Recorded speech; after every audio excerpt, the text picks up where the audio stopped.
Whoa. So if you've reached this point with me in this Bluegrass podcast, you can see we've taken a dramatic change in a turn for the music. It's been a good change, I think, in a lot of ways, but it's a change nonetheless.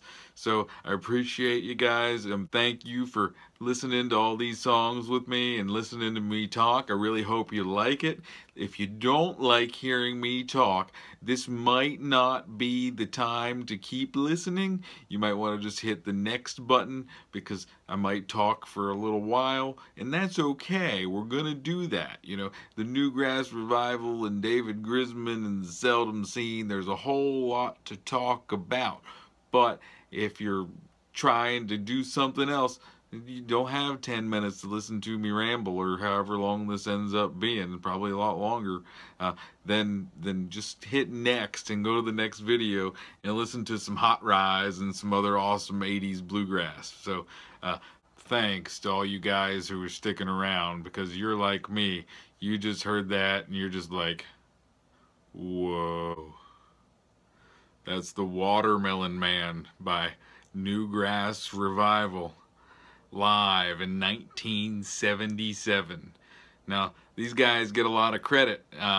You know, they started playing this crazy rock and roll bluegrass music in the mid 1970s. They got John Cowan singing these crazy lead vocals while Sam Bush brings the mandolin shredding and the street cred and the bluegrass scene, having been around for many years at that point. And they really did take bluegrass to places it had never been before.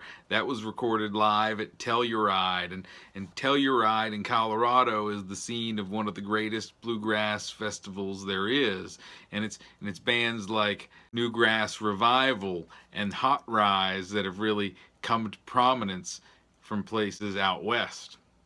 But we can't forget, this set started with Dr. Ralph Stanley introducing Keith Whitley and Ricky Skaggs as members of the Clinch Mountain Boys back in the early 70s. So this was actually before Ricky Skaggs would go on to join J.D. Crowe in the New South and play on that 10 Degrees song you heard a little while ago. This was when Ralph Stanley had discovered Ricky and Keith as they were opening up for him at a show somewhere and doing covers of the old Stanley Brothers songs in the Stanley style, and it captivated Ralph, and he hired them basically on the spot. And it was obviously a good choice, because both of them would then go on to not only be bluegrass stars, but cross over into popular country music and gain like national notoriety. Now, unfortunately, Keith Whitley passed away at a very young age, but Ricky Skaggs would go on to become not only a huge country music star, but after the death of Bill Monroe specifically went back to bluegrass music in an attempt to give credence and attention to the music that made him who he was, and taking that further and keeping traditions alive. But he's always been a big proponent of bringing on the younger generation. If you see Ricky Skaggs and Kentucky Thunder now, they will have some of the best young pickers there are in the band, because Ricky makes that a point. Ever since Ricky was a young child, Flatt and Scruggs, Bill Monroe, all these people were bringing him on stage, and he pays people back. And that's something that the people who have come from his bands have continued on in their bands down the line. And it's something that really is not talked about a lot, but mentorship in bluegrass is not like any other genre of music there is. It's only in bluegrass where it's passed down from band member to band member, and that's something we really got to appreciate. And we got to appreciate it because when things get passed from member to member to member in a band, eventually, you know, cool things happen. Like, you know, you call your buddy Jerry Garcia and you form a band called Old and in the Way with Peter Rowan, former bluegrass boy, and David Grisman, a crazy jazz mandolin player. And they form this band you know, while the Grateful Dead existed, and they were able to record a couple albums of their shows basically without ever actually getting into the studio. And the first one is called Old and in the Way, and it's one of these things that is responsible for bluegrass living on more than almost anything else, because there are so many people that have come to this music. They've found out about Bill Monroe and Flatt and Scruggs and the Stanley brothers because of Jerry Garcia and Old and in the Way, and Jerry Garcia and David Grisman and those sorts of things. So I had to pick a song off that album. It wasn't a question, it was just a question of which one. I picked Hobo Song. I liked the lyrical content. I like Peter Rowan's voice here, and it's just a classic song, and it's just one of my favorite recordings of all time, and it should be yours too, I hope.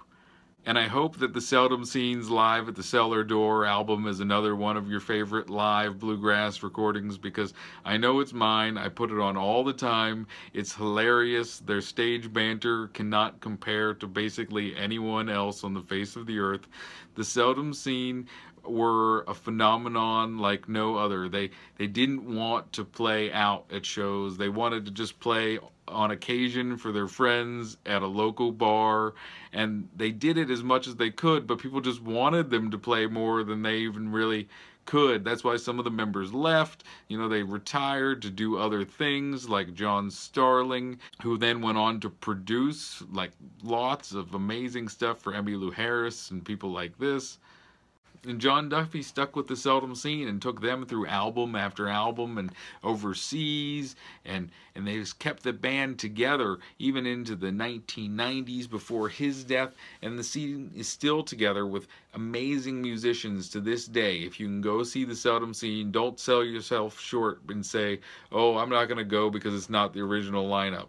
The original lineup only lasted a couple years, and then it changed, and then it changed consistently afterwards, but they only pick people who fit the bill of being Seldom Scene worthy, and that's kept up to this day, where you have a guy like Dudley Connell, who is still leading that band after having led the Johnson Mountain Boys, another amazing bluegrass band from the DC area from the 1980s.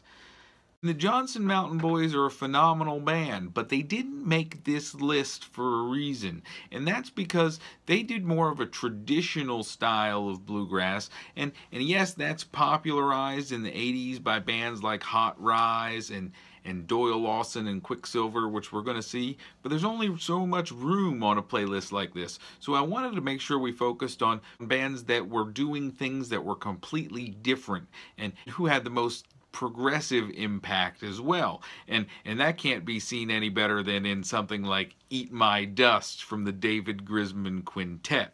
Now, David Grisman, who we just heard in the Old and in the Way, had this crazy idea to fuse jazz and bluegrass together in something that he appropriately called dog music, spelled with a W.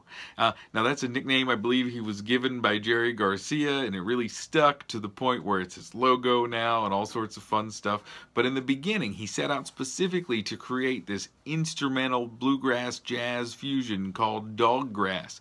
He even went so far as to recruit Tony Rice to move out to California and join the band and really revolutionize acoustic music together. And that can't be seen better than in their classic song, Eat My Dust. People still play it on stage today. If you're a progressive bluegrass band and you want to show that you can pick, you play EMD. You put it on your set list and you play it. And people do it all the time, and I love hearing it. So I had to include the original version, so I picked this live cut as opposed to the traditional David Grisman Quintet self-titled album version, because it fit with the rest of the live thing we've got going on here, and that's why we ended with a live version of Newgrass Revival doing a song called Watermelon Man, and it really shows off the crazy 80s almost vocals that John Cowan brought to the band and brought to bluegrass. That's not really something you saw, but afterwards you start seeing all sorts of different vocal styling come into bluegrass as a genre, and I think it's really neat. So the next thing we're going to hear is Hot Rise doing a song off their first self-titled album. This Here Bottle, which is written by Pete Wernick and Tim O'Brien of Hot Rise. And then after that, we're going to go into some other classic 80s traditional bluegrass from the Bluegrass Album Band and Doyle Lawson and Quicksilver. We've got another appearance from Del McCurry and Leftover Salmon yet to come in this set. So stick around, it's still going on Bill's Bluegrass Breakdown.